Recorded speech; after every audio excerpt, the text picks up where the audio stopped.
Bollywood silver screen presenting bride of Chucky.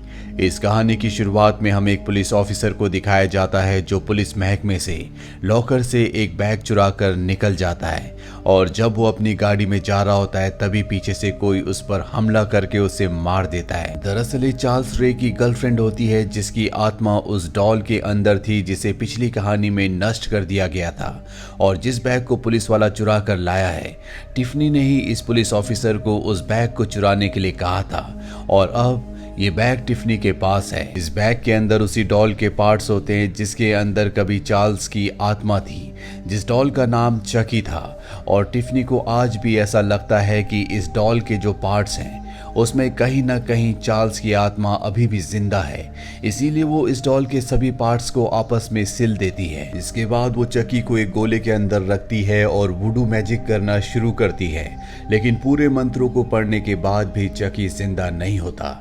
इस बात से उसे बहुत डिसअपॉइंटमेंट होती है क्योंकि वो चकी से यानी कि चार्ल्स से प्यार करती है और अब यहाँ पर उसका एक दोस्त आता है। टिफनी उसके पास जाती है और जब वो पीछे देखती है तो उस गोले के अंदर चकी नहीं होता।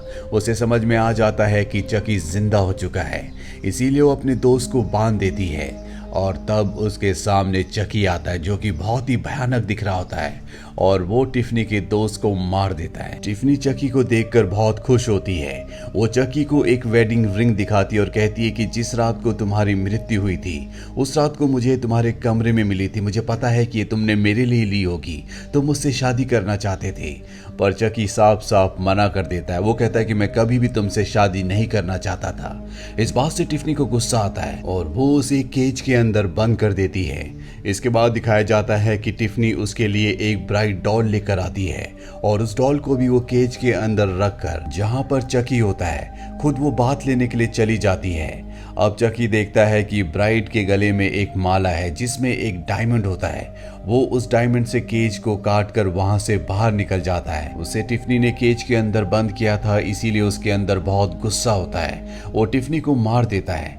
इसके बाद उसके पास जो ब्राइड डॉल होती है वो उस डॉल को टिफनी की बॉडी के पास रखता है और वुडू मैजिक करता है जिससे वो टिफनी की सोल को ब्राइड डॉल के अंदर ट्रांसफर कर देता है। टिफनी को जब होश आता है तो वो देखती है कि उसकी आत्मा एक डॉल के अंदर कैद है। इससे टिफनी को बहुत गुस्सा आता है, पर चकी उससे कहता है कि अगर तुम चाहती हो कि हम दोनों की आत्मा को इंसानों का शरीर मिल जाए तो तुम्हें वही करना होगा जो मैं कहूंगा। मरते वक्त मेरे गले में एक लॉकेट था जो मेरी डेड बॉडी के साथ दफना दिया गया। हमें किसी भी कीमत पर उस लॉकेट को हासिल करना होगा। लेकिन चार्ल्स की बॉडी को न्यू जर्सी में दफनाया गया था जो कि यहाँ से बहुत दूर होती है और ये दोनों अकेले यहाँ पर नहीं जा सकते। इसीलिए टिफनी अपनी नेबर जेसी को कॉल करती है और कहती है कि मेरे घर में 2 डॉल है, तुम उन्हें न्यू जर्सी तक पहुंचा दो। इस काम के बदले मैं तुम्हें $1000 दूंगी। जेसी उसकी बात मान जाता है और वो दोनों डॉल्स को टिफनी की गाड़ी में लेकर निकल जाता है। रास्ते में वो अपनी गर्लफ्रेंड के पास जाता है और कहता है कि मैं तुमसे शादी करना चाहता हूँ, हमारी शादी तुम्हारे घर वाले कभी नहीं होने देंगे, क्यों ना हम भाग जाएं। उसकी गर्लफ्रेंड भी मान जाती है। वो अपना सामान लेने के लिए घर के अंदर जाती है। यहाँ पर जेड के अंकल होते हैं जो सब कुछ देख रहे होते हैं और वो जेसी को बिल्कुल पसंद नहीं करते। वो नहीं चाहते कि जेड जेसी के साथ जाए, वो एक पुलिस वाले हैं, इसीलिए वो जेसी की गाड़ी के अंदर ड्रग्स रख देते हैं ताकि उसे रास्ते में पुलिस पकड़ ले। पर उसे नहीं पता होता कि उसे ऐसा करते हुए चकी और टिफनी देख रहे हैं। अभी सब के सब गाड़ी से इस जगह से निकल जाते हैं और तभी रास्ते में पुलिस की गाड़ी इन्हें रोक लेती है। पुलिस ऑफिसर इनकी गाड़ी की तलाशी लेता है जिसमें उसे वो नशीले पदार्थ मिल जाते हैं जो जेड के अंकल ने गाड़ी में रखे थे।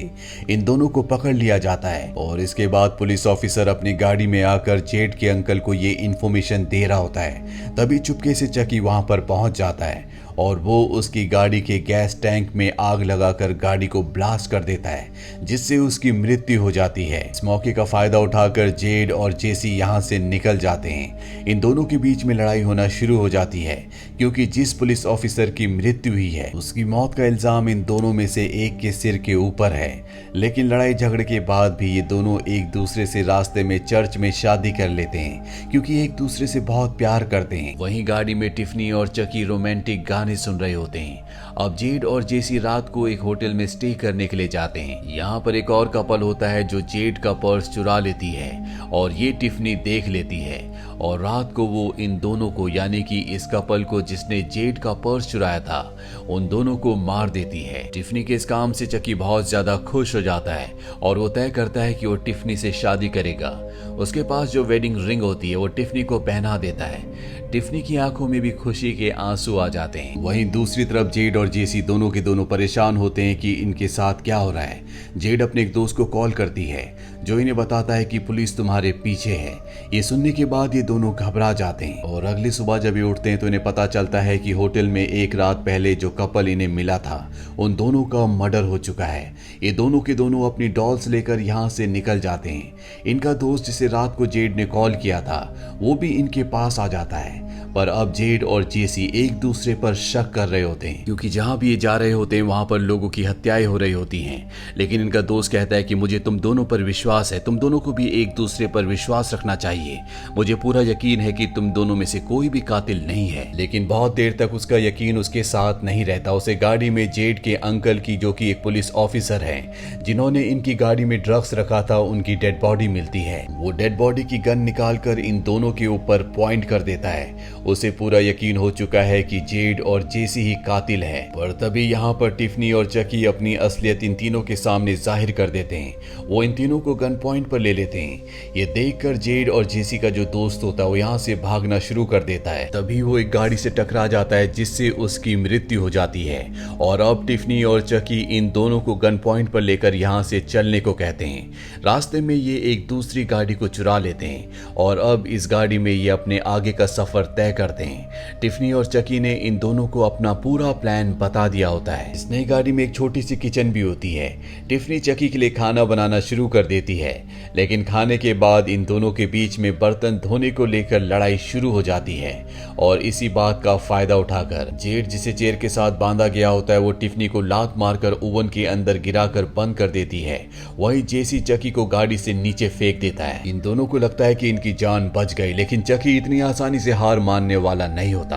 वो इनकी गाड़ी पर फायर करता है जिससे इनकी गाड़ी का एक्सीडेंट हो जाता है और तभी टिफनी, जिसे माइक्रोवेव के अंदर बंद कर दिया गया था, जो लगभग पूरी तरह से जल चुकी होती है, वो माइक्रोवेव से बाहर आ जाती है और इसके बाद वो जेड के ऊपर हमला कर देती है। लेकिन तभी वहां पर जेसी आ जाता है। वो टिफनी को उठाकर फेंक देता है। जेड वहां से निकल जाती है, लेकिन जेसी अब भी टिफनी का पीछा कर रहा होता है और इसी मौके का फायदा उठाकर चकी जेड को गन पॉइंट पर ले लेता है और उसे उस कब्रिस्तान में चलने को कहता है जहां पर वो ताबूत है जिसके अंदर उसकी डेड बॉडी है, जिस बॉडी के अंदर वो लॉकेट है जो लॉकेट चकी को चाहिए। चकी जेड को लेकर वहां पर पहुंच जाता है और उसे ताबूत के अंदर से लॉकेट लाने को कहता है और अब चकी के पास वो लॉकेट आ चुका है। तभी यहाँ पर जेसी आ जाता है जिसके पास टिफनी होती है।